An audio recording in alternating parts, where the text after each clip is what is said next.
In terms of those demands, can you elaborate further? What can we expect? I think in summary, you should expect a living wage that encompasses all our demands. And what is the living wage? A living wage, it's what will counter any food inflation, any CPI that one can account. If the demands aren't met, are we likely to see a repeat of what we saw in 2014? I cannot preempt. It depends on the mandate given by our members. We are not entering any wage negotiations with a predetermined mind of going on strike. Oh. Even though that we can see this clear picture that yes, the commodity prices are down, but should we then what? Fold our hands and say we sympathize? We sympathize with whom? When there is a boom, do they sympathize with the majority of the workers that they've never seen the sun after the democracy? So that's a challenge that we are in.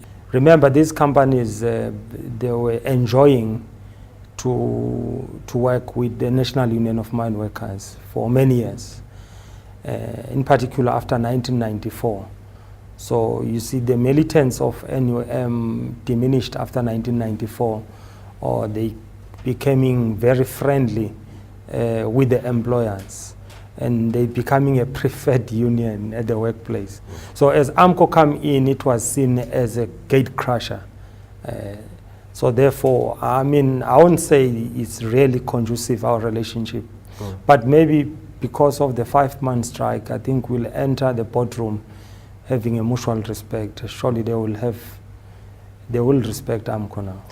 Why should talk about the meltdown of the economy when we have to pay the people who are in the coalface, but when you pay the CEOs, you don't refer them to such, you just give them money. Then let's make an example. How will then the industry be if AMCU, let's for instance, we are in Impala, we are the majority union at Impala, and our member is killed somewhere in town, and we come back at the workplace and we start terrorizing each and every person who's not a member of AMCU. That means there will be no stability, there will be no mining at all. So now, for the minister, if he entertain that demand by NUM, I think the minister will be wrong, because he cannot incorporate a criminal incident that happened somewhere in town and bring it and entertain at the workplace. The minister should have separated the two to say, no, this cannot be.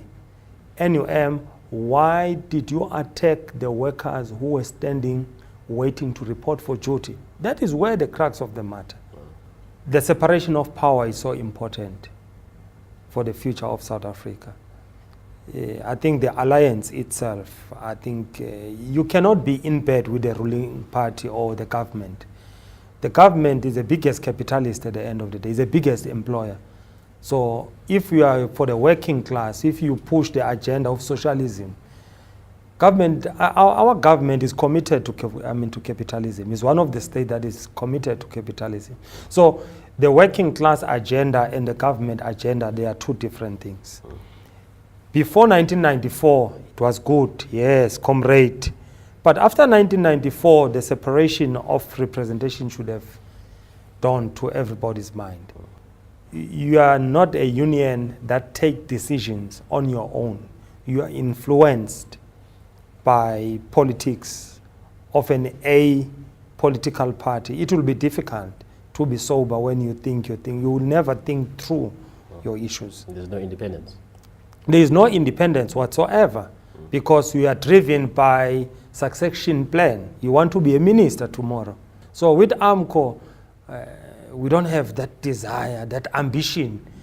I want to be president, I want to be the minister, I want to be MEC. There is nothing. I'm good where I am, because that is where I make difference in the lives of the people. Many of them are voting for them.